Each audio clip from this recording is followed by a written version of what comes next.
सूरज की सुनहरी किरणें गांव को रोशन कर रही थी और होली के त्योहारों में सभी व्यस्त थे। बच्चे रंगीन पानी के गुब्बारों से खेल रहे थे और बड़े लोग गुजिये बनाने में लगे थे। गांव में उत्सव का वातावरण था।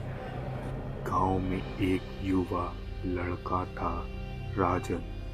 वह कुछ सालों बाद शहर से अपने गांव वापस आया था, अपने पुराने दोस्तों से मिलने और होली के त्योहारों का आनंद के लिए।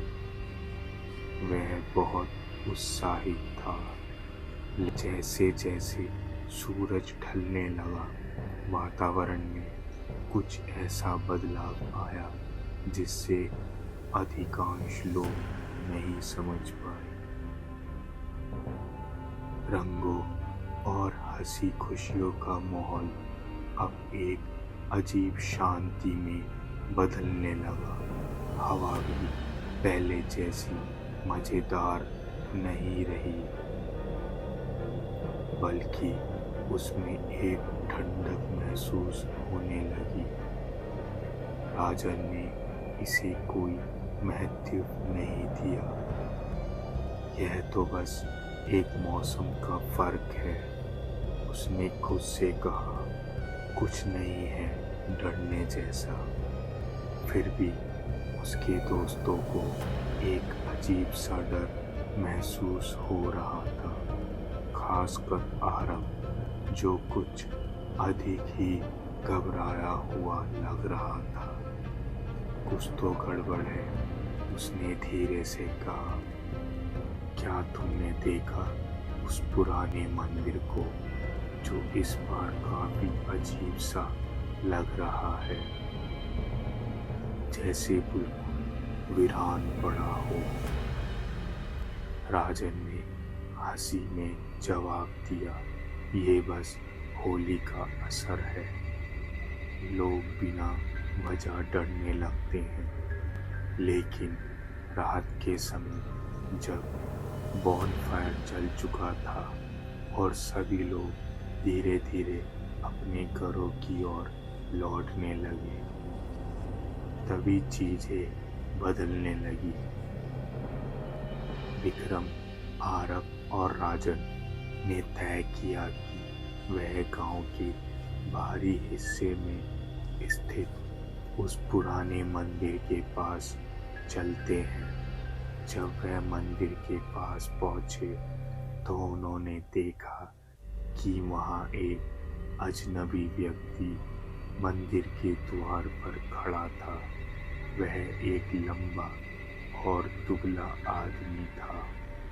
उसके चेहरे पर लंबे बाल थे और वह काले रंग की फटी चादर पहने हुए था। उसकी उपस्थिति कुछ अजीब थी। ऐसा लग रहा था जैसे वह उन्हीं का इंतजार कर रहा हो।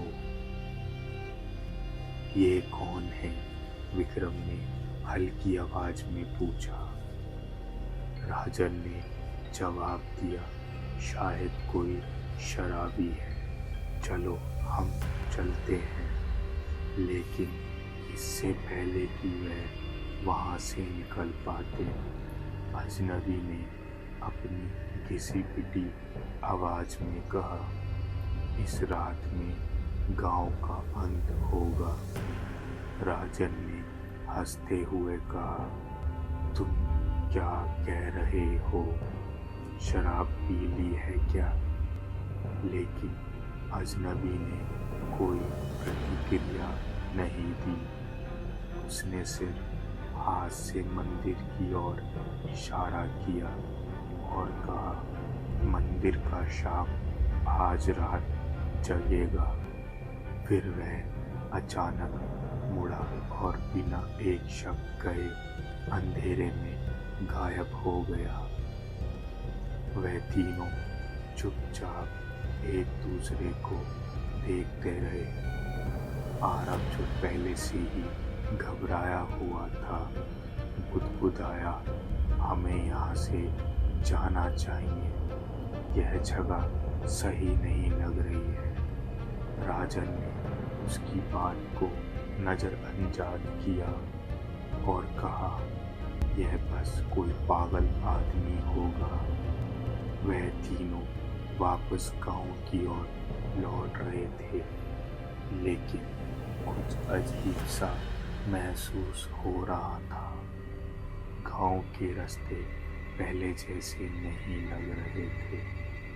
मोहल्ला कुछ ठंडा और अंधेरे से भरा हुआ था। गांव के बीच में आकर उन्होंने देखा कि सभी लोग अपने अपने घरों में जा चुके थे और गांव के चौक में कोई भी नहीं था। यह देखकर उन्हें डर लगा, क्योंकि इस समय आमतौर पर बहुत भीड़ होती थी।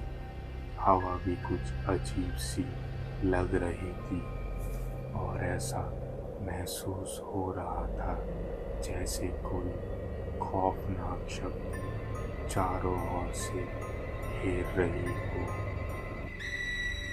तभी एक चीख ने पूरे सन्नाटे को तोड़ दिया।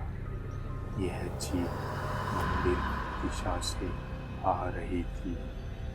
बिना समय गवाए तीनों दोस्त दौड़ते हुए वहां पहुंचे। मंदिर के पास एक महिला खड़ी थी। उसका चेहरा पीला और डर से विकृत था। उसके कपड़े फटे हुए थे और उसके बाल खून से सने हुए थे। लेकिन वह अकेली नहीं थी। उसके पीछे अंधेरे में कुछ गड़बड़ हो रही थी। ऐसा लग रहा था जैसे अंधेरा ही आकार ले रहा हो और उसमें किसी अस्वाभाविक प्राणी की आकृति बन रही थी। उससे दूर रहो, आरब चिल्लाया और दौड़ते हुए महिला के पास गया। लेकिन जैसे ही वे पास पहुंचे, महिला गिर पड़ी। उसका शरीर पूरी तरह से कांप रहा था। उसकी आंखें अपनी जगह से हटकर ऊपर की ओर पलट गई थी और उसका दिल धड़कना बंद कर चुका था। तभी जमीन में हलचल महसूस हुई। मंदिर का द्वार अचानक झरझराया और उसके अंदर से गहरी गूंजने वाली आवाजें आने लगी। यह आवाज कुछ और नहीं बल्कि उस प्राचीन मंदिर के शाम के जगने की आवाज थी। अचानक से एक विशाल छाया सामने आ गई। वह छाया अंधेरे से निकलकर ठंडी हवाओं में फैलने लगी। उसकी आंखों में एक अजीब सी आग जल रही थी और वह धीरे धीरे बोलने लगी, तुम लोगों ने मुझे जगा दिया है।